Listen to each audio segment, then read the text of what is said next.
नमस्कार साथियों, मेरा नाम है काजल अग्रवाल। आपका स्वागत है हमारे चैनल रोजगार 360 में। जैसा कि आपने देखा होगा कि सेंटेंस लिखा हुआ है हमारी स्लाइड पे, हम फिर से कंटिन्यू करने वाले हैं। क्या कंटिन्यू करने वाले हैं? Basic of English. हमने स्टार्ट किया था बेसिक ऑफ इंग्लिश बिल्कुल लेटर से। हमने जाना था कि लेटर से लेकर हम किस तरह से सेंटेंस तक जाएंगे। अब वही चीज़ हम कंटिन्यू करेंगे। देखिए कंटिन्यू हम किस तरह से करेंगे।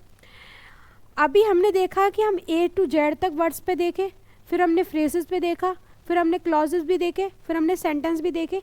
इसी तरह से हम देखने वाले हैं कि हम जीरो से एडवांस तक किस तरह से उठेंगे। देखिए आपको मैं एक बात क्लियर कर देती हूँ आज। आप सोचें कि आपको एक दिन में बेसिक ऑफ इंग्लिश सीखने को मिल जाए, पॉसिबल नहीं है।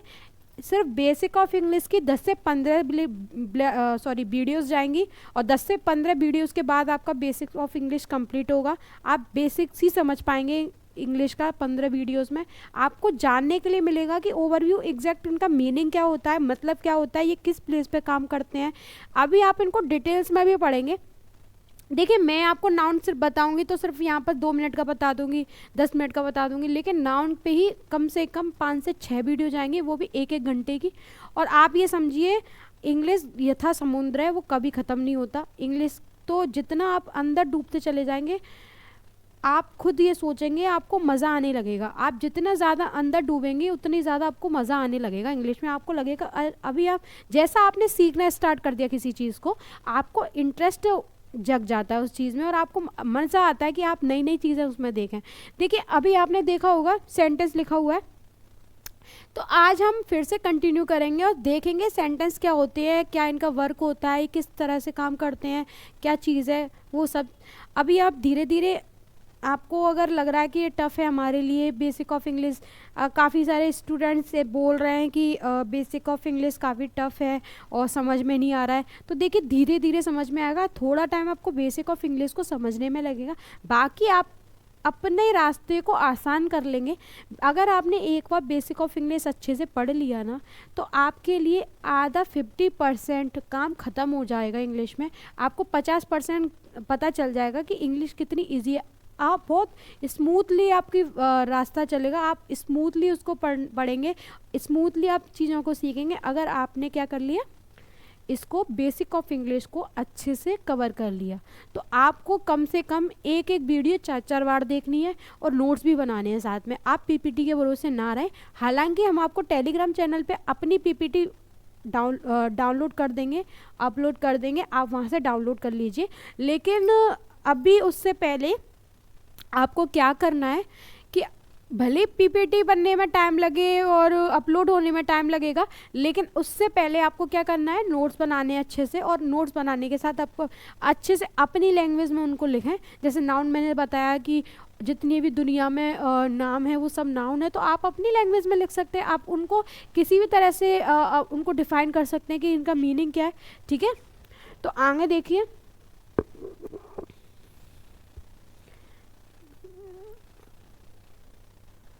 देखिए जैसे ये है, a sentence is a meaningful collection of words having its own subject and verb. A sentence in a meaningful collection, एक ऐसा मीनिंगफुल कलेक्शन ऑफ वर्ड्स, ऐसे कलेक्शन मीनिंगफुल मतलब ऐसे वर्ड्स, ग्रुप ऑफ वर्ड्स जिसका कलेक्शन जो है words का वो कैसा हो, मीनिंगफुल हो। कैसा हो, कलेक्शन ऑफ वर्ड्स कैसा हो, मीनिंगफुल हो। मतलब ग्रुप ऑफ वर्ड्स किस तरह का हो, मीनिंगफुल हो।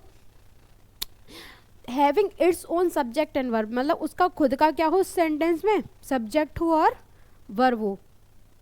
ठीक है, जैसे देखिए, सॉरी,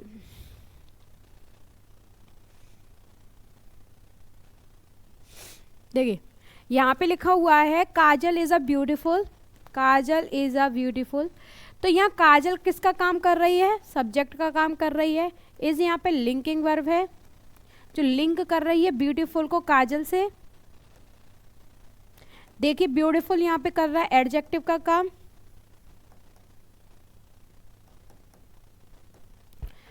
ठीक है, अब आप एक बात देखिए, क्या काजल और ब्यूटीफुल अलग अलग हैं? क्या काजल ब्यूटीफुल अलग अलग है? नहीं है ना। तो यहाँ है तो ये एडजेक्टिव, लेकिन काम किसका कर रहा है? कॉम्प्लीमेंट का। किसका काम कर रहा है? कॉम्प्लीमेंट का। अब ये कॉम्प्लीमेंट क्या होता है वो भी हम डिटेल्स में सीखेंगे, लेकिन उससे पहले मैं आपको बता देती हूँ कि कॉम्प्लीमेंट क्या होता है और एडजेक्टिव क्या होता है। देखिए है तो यहाँ एडजेक्टिव, इसका जो वर्ड्स है, जो पार्ट्स ऑफ स्पीच है वो क्या है? ब्यूटीफुल क्या है? एडजेक्टिव है, लेकिन काम किसका कर रहा है यहाँ पे? कॉम्प्लीमेंट का। कॉम्प्लीमेंट क्या होता है हम आगे चल के सीखेंगे कि कॉम्प्लीमेंट का काम क्या होता है हमारे सेंटेंस में, लेकिन उससे पहले हम देख लीजिए काजल क्या है? सब्जेक्ट है, इज क्या है यहाँ पे? वर्ब है। तो यह है कि काजल इज ब्यूटीफुल, मतलब काजल सुंदर है। इस सेंटेंस का कोई मीनिंग है और यहाँ पर सब्जेक्ट भी है और वर्ब भी है। इसका मतलब ये है ओन सब्जेक्ट एंड वर्ब, मतलब ऐसा सेंटेंस जिसकी खुद की सब्जेक्ट हो, वर्ब हो और क्या हो? सब्जेक्ट वर्ब तो हो, लेकिन क्या हो? ग्रुप ऑफ वर्ड्स, खुद का सब मीनिंगफुल हो। क्या हो? मीनिंगफुल हो। तो मीनिंगफुल भी है, साथ में सब्जेक्ट भी है, वर्ब भी है, कलेक्शन ऑफ वर्ड्स भी है, तो ये बन गया कंप्लीट सेंटेंस। आप इस तरह से चेक करेंगे। नेक्स्ट देखिए, राम ईट द फूड। अब यहाँ क्या है? राम क्या काम कर रहा है? सब्जेक्ट का। ईट यहाँ काम कर रहा है वर्ब का, जो क्या है यहाँ पे? Sorry, eats. Ram eats the food. Ram eat क्या कर रहा है? राम सब्जेक्ट, ईट यहाँ मेन वर्ब, द यहाँ आर्टिकल है, फूड यहाँ पे ऑब्जेक्ट है। ठीक है। अब एक बात देखिए, सेंटेंस भी है, सब्जेक्ट भी है, वर्ब भी है, ऑब्जेक्ट भी है, मीनिंगफुल भी है, मीनिंगफुल ऑफ वर्ड्स भी है, ठीक है, कलेक्शन ऑफ वर्ड्स भी है। देखिए नेक्स्ट देखिए, मोहन लिव्स इन मुंबई। मोहन यहाँ पे सब्जेक्ट है, यहाँ मेन वर्ब है, इन प्रीपोजिशन है, मुंबई ऑब्जेक्ट है।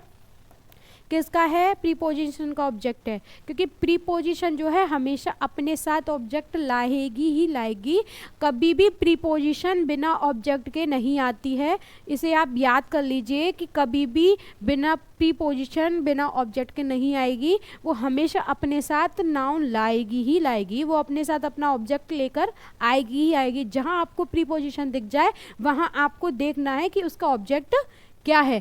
ये चीज़ें आपको काम आएंगी जब आप द हिंदू के सेंटेंसेस, जब आप द हिंदू के सेंटेंसेस को एक्सप्लेन करेंगे, जब द हिंदू सेंटेंसेस को आप ब्रेक करना सीखेंगे, वहाँ आप इन चीज़ों को फेस करेंगे कि आपको आसानी होगी कि वहाँ सब्जेक्ट क्या है, वर्ब क्या है। देखिए जब आप वो चीज़ें देखेंगे ना तो आपको बहुत ज़्यादा ज़रूरत पड़ेगी इन वर्ड्स की, कि इन जब प्रीपोजिशन आई है तो आपको ऑब्जेक्ट ढूंढने को मिलेगा, आपको देखेगा कि सब्जेक्ट कहाँ पर है, वर्ब कहाँ पर। ये सब चीज़ें आपको अगर पता होंगी तो आप देखना कितना इजीली आप उनको फॉलो कर पाएंगे। ठीक है। नेक्स्ट देखिए, सी बॉट अ पेन। अब यहाँ पर क्या है? सी सब्जेक्ट है, वॉट यहाँ पर मेन वर्ब है, ए यहाँ पे आर्टिकल है, पेन यहाँ पर क्या है? आर्टिकल क्या है? इसका ऑब्जेक्ट है। किसका? ऑब्जेक्ट। ठीक है, क्लियर हुआ? नेक्स्ट देखें, देखिए आगे देखिए, it expresses an action, doing an event, happening और अ स्टेट बीइंग। देखिए मैंने शायद आपको पिछली क्लास में वर्ब नहीं बताया था, अब मैं आपको वर्ब भी बता देती हूँ कि वर्ब क्या होता है।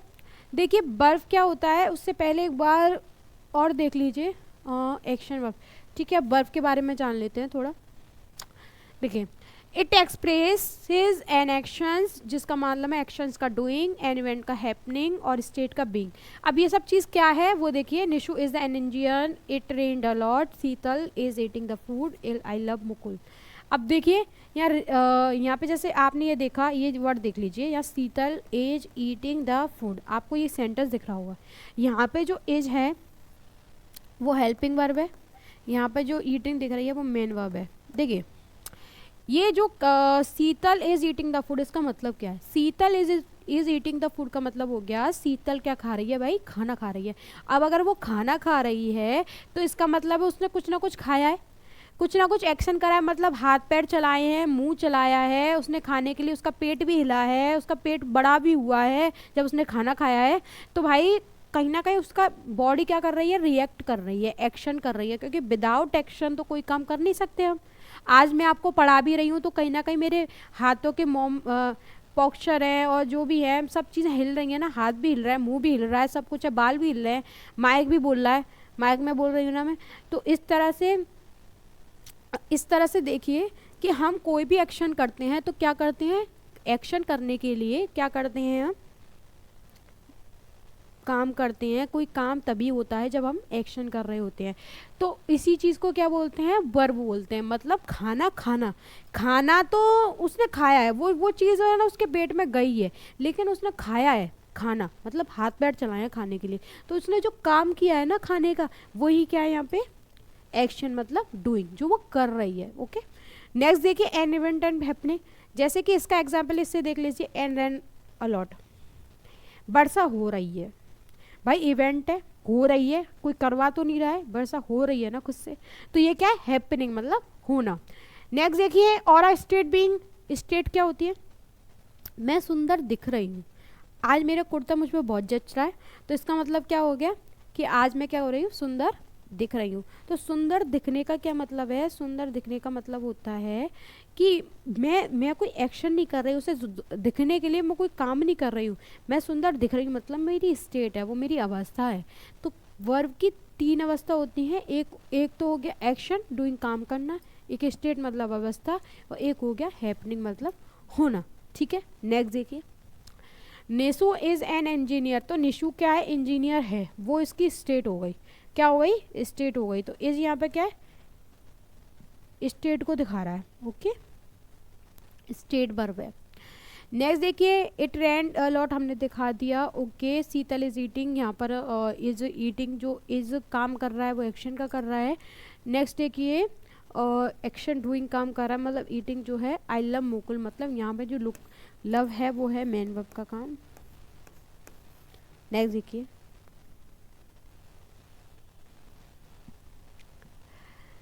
नेक्स्ट देखिए एक्शन वर्ब।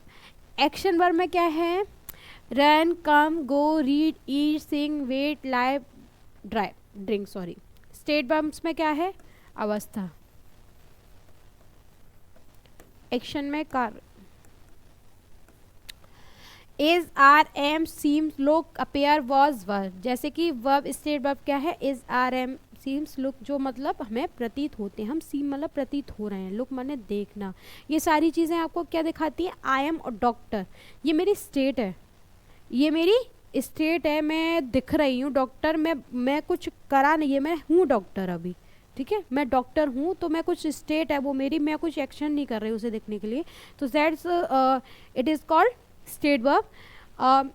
इट, अब देखिए आपको मैं चीज़ क्लियर कर देती हूँ, आपको थोड़ा डाउट आ रहा होगा कि ये मेन वर्ब और हेल्पिंग वर्ब का नाम बार बार मैं ले रही हूँ, ये एक्चुअली है क्या, हेल्पिंग वर्ब और मेन वर्ब, ये सारी चीज़ें हम देखेंगे। देखिए वर्ब थोड़ा longest chapter in the English, आप ये समझ लीजिए कि सबसे लॉन्गेस्ट है वो, और इतनी ज़्यादा चीज़ें हैं उसको सीखने के लिए। अगर आप वर्ब सीखेंगे तो आपको काफ़ी टाइम लगेगा चीज़ें ऑब्जर्व करने में। देखिए किस तरह से, जैसे आप एक चीज़ देख लीजिए, वर्ब जो है, वर्ब को ऑक्सिलरी वर्ब्स भी बोलते हैं, ऑक्सिलियरी वर्ब्स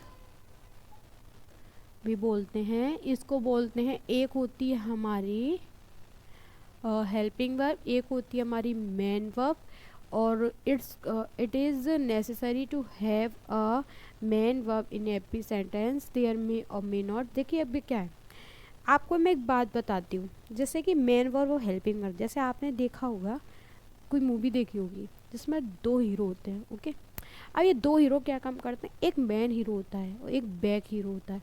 जैसे कि 2 दोस्त आपने देखा, वो मेला पिक्चर देखी होगी, उस मेला पिक्चर में जो आमिर खान था वो उसका मेन हीरो का काम था, और जो नेक्स्ट था वो जो दूसरा इंसान था जो उसका बेस्ट फ्रेंड बना था, वो उसका क्या था, सेकंड हीरो था उस मूवी का, मेला मूवी का।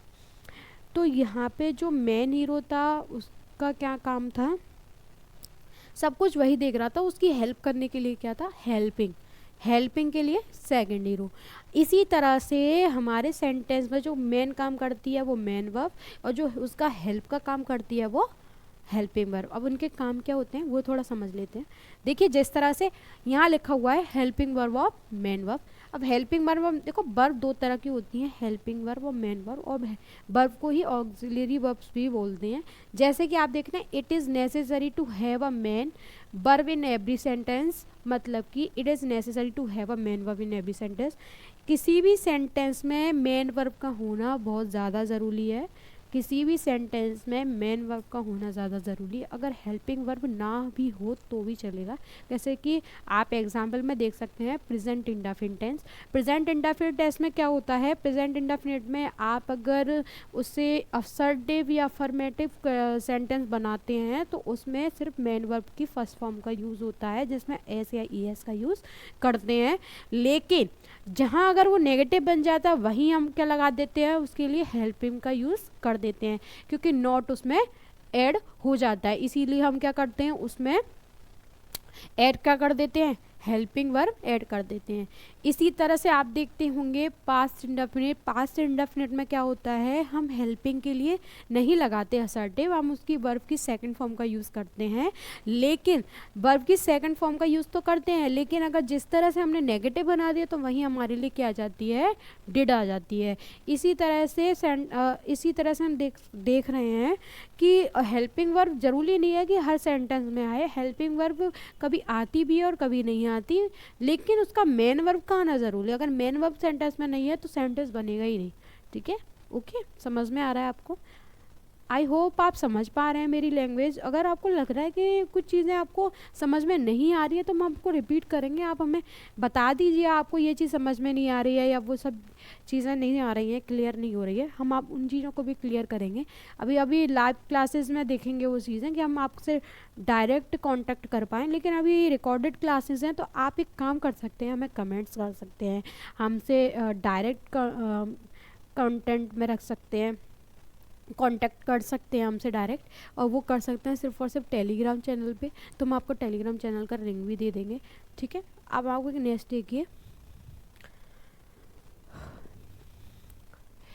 There may or may not be a helping verb in a sentence. There may or may not be helping verb in a sentence. They may or may not B मतलब है कि helping verb किसी sentence में हो भी सकती है और ना भी हो सकती है, कोई ज़रूरी नहीं है। लेकिन मेन वर्ब का होना किसी भी सेंटेंस में बेहद बेहद बेहद ज़रूरी है। आगे देखिए, helping verb can have one और मोर वर्ड्स, मतलब कि हेल्पिंग वर्ब में एक या एक से अधिक वर्ड्स हो सकते हैं। लाइक मैं आपको एक एग्जांपल देती हूँ, जैसे आपने देखा होगा,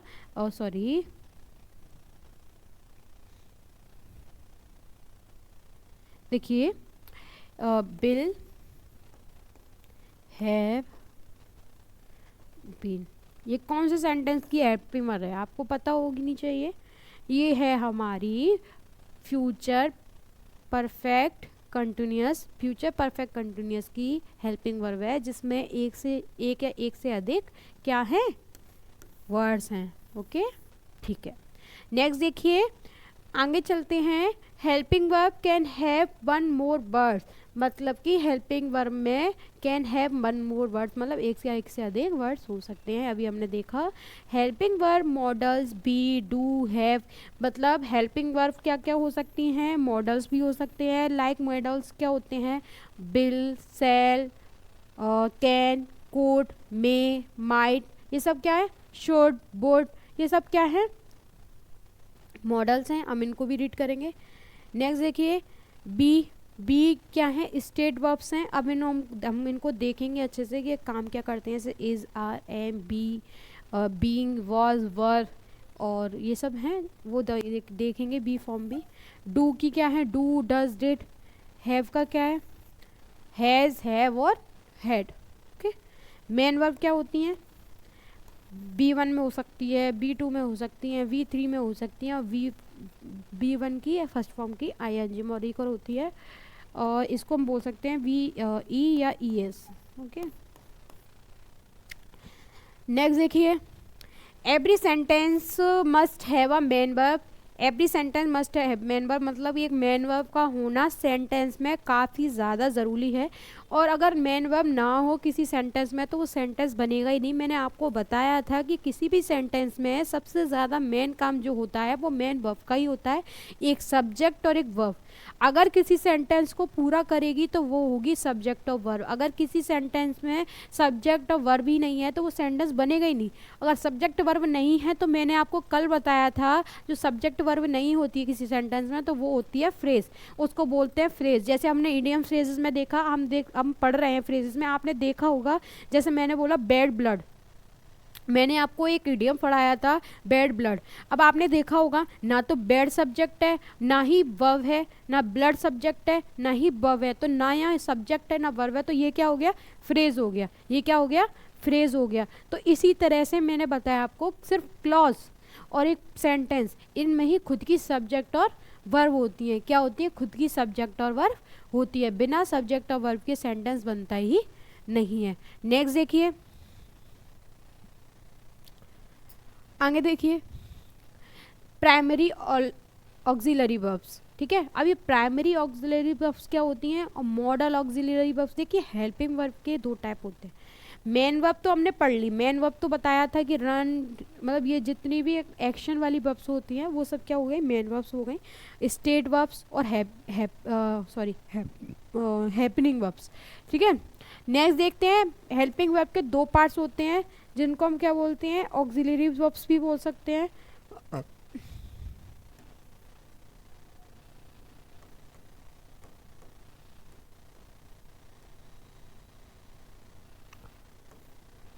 ऑक्सिलरी वर्ब्स, हेल्पिंग वर्ब के दो पार्ट्स होते हैं, एक होती है हेल्पिंग वर्ब, हेल्पिंग क्या, हेल्पिंग ऑक्सिलरी, और एक होती है मॉडल ऑक्सिलरी। क्या होती है, मॉडल ऑक्सिलरी। लिख देते हैं यहाँ पे, इसको बोलते हैं प्राइमरी, सॉरी और रिफ्लेक्शन की वजह से दिख भी नहीं रहा।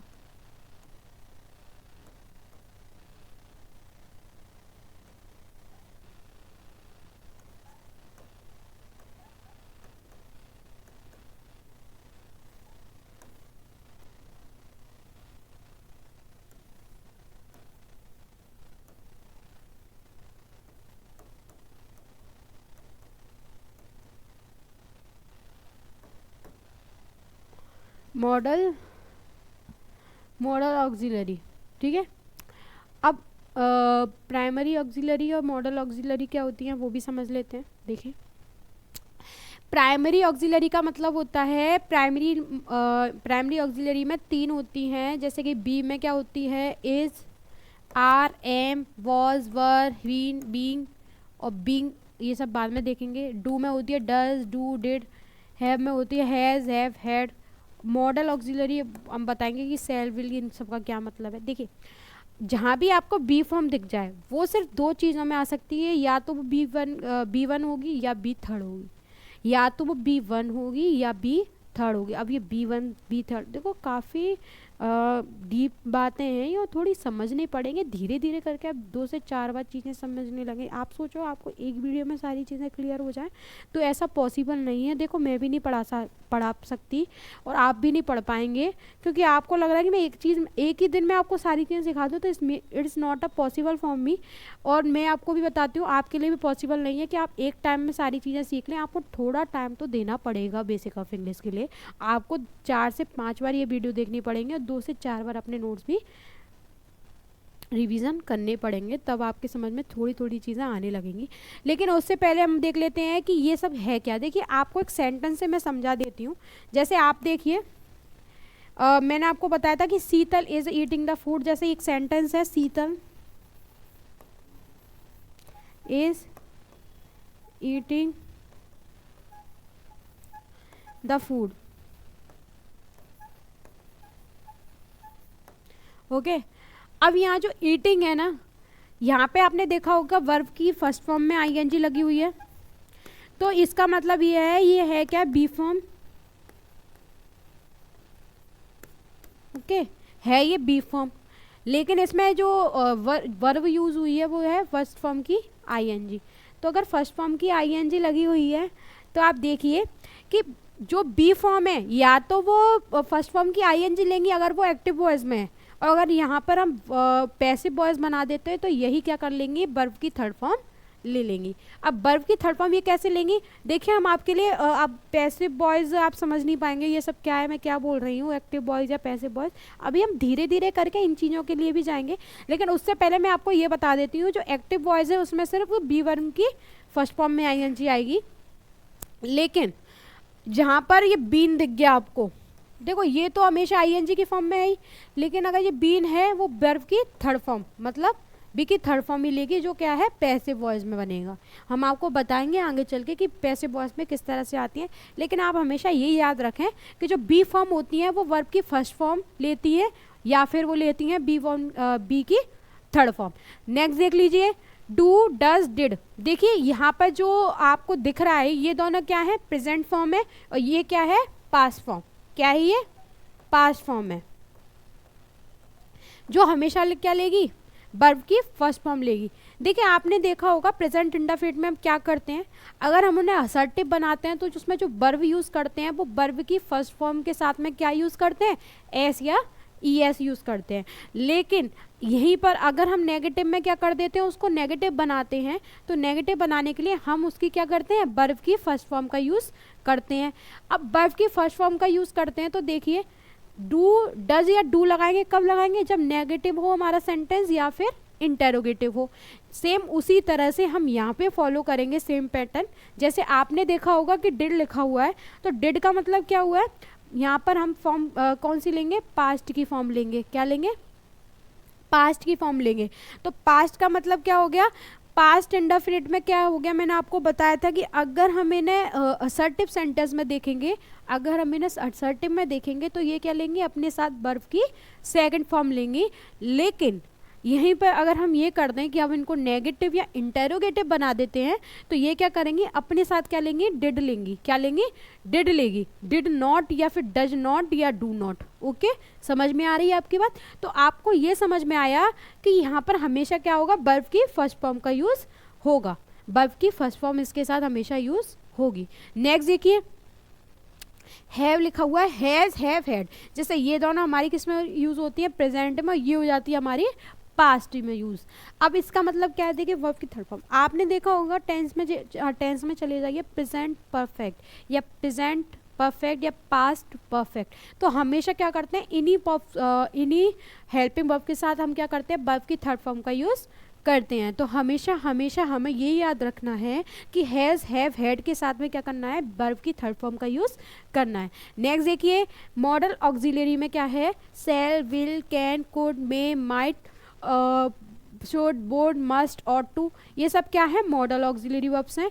इनको हम डिटेल में पढ़ेंगे। हमेशा इनके साथ हमें क्या लगाना है, वर्ब की फर्स्ट फॉर्म ही लगानी है। क्या लगानी है, वर्ब की फर्स्ट फॉर्म ही लगानी है। नेक्स्ट देखिए, आगे देख लीजिए मेन वर्ब। अब मेन वर्ब को हम थोड़ा सा रिपीट में लिख लेते हैं, डिटेल्स में लिख लेते हैं। जैसे कि यहाँ वर्ब की फर्स्ट फॉर्म दिख रही है, तो वर्ब की फर्स्ट फॉर्म में हम लिख लेते हैं run, live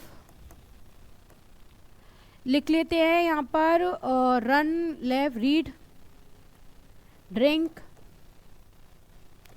teach,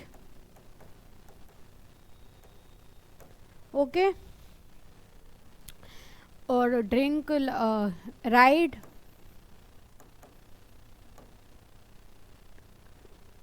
drive, okay, ETC। Next देखिए, नेक्स्ट देख लीजिए, B2 कैसे बनाना है, जैसे कि लाइव्ड, रीड को रीड ही पढ़ेंगे, ओके, टीच को टीच्ड पढ़ेंगे, ठीक है, ड्राइव को driven, drop, sorry drop, okay, ETC। B third देख लीजिए, लाइव, रीड, टीच, ड्राइवन,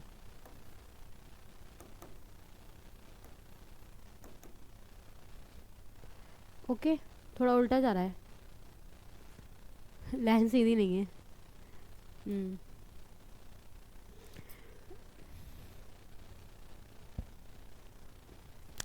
देखिए नेक्स्ट देख लीजिए, बिफोर BING, इसमें क्या करना है, ING लगा देनी है बस।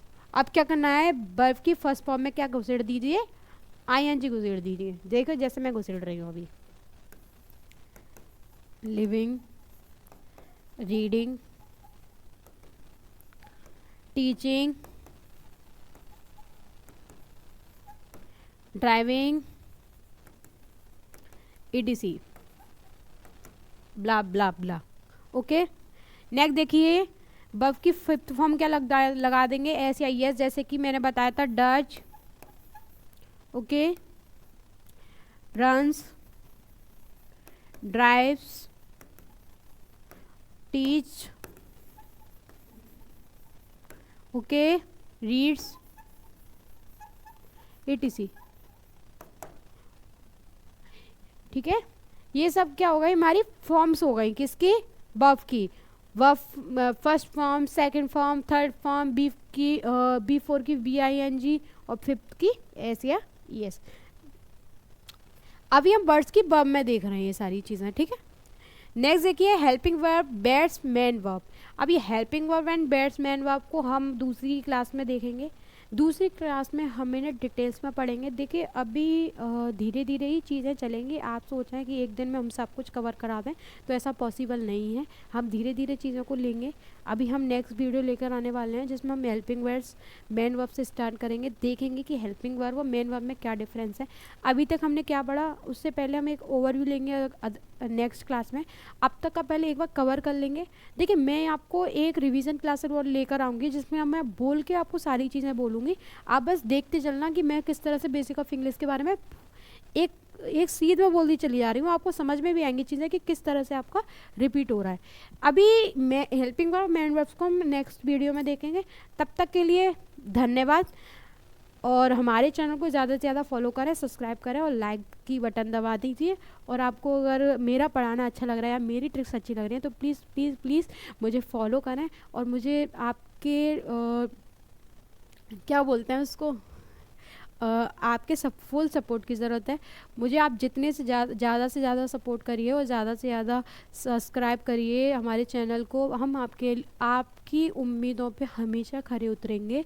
हम आपको कभी निराश नहीं करेंगे। और मैं आपको इंग्लिश में यहाँ से लेकर यहाँ तक पहुँचाने का सफ़र तय करूँगी आपके साथ। और आप मुझे मेंटर करना अपना दोस्त ज़्यादा समझिए। और आपको कोई भी डाउट है, कोई भी चीज़ आपको लग रहा है कि हमें ये चीज़ समझ में नहीं आ रही है या फिर हम इन चीज़ों को कवर नहीं कर पा रहे हैं, तो आप मेरे से संपर्क कर सकते हैं मेरी पर्सनल ID पर। और आप मुझे मैसेज भी कर सकते हैं। आप पूछ सकते हैं कि मैम हमें इस चीज़ में दिक्कत हो रही है या उस चीज़ में दिक्कत हो रही है। मैं आपको फुल सपोर्ट करूँगी, आपका फुल साथ दूँगी।